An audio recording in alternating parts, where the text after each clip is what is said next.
Magandang hapon po. Posibleng ipatupad ang toll hike sa North Luzon Expressway simula Enero sa susunod na taon, oras na aprubahan ito ng Toll Regulatory Board.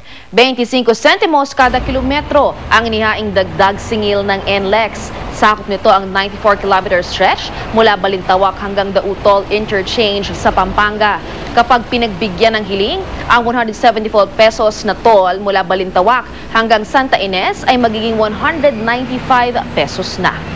Sa ibang balita naman, natukoy na ng NBI ang dalawa pang suspect sa bar exams blast.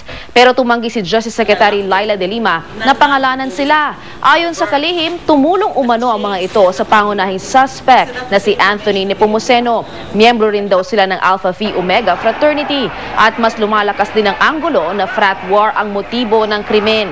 Umapila na si De Lima sa naturang fraternity na tumulong para sumuko ang mga suspect. Anumang araw ay makikipag-usap ang NBI sa liderato ng APO para ibigay ang pagkakakilanlan ng dalawa pang suspect.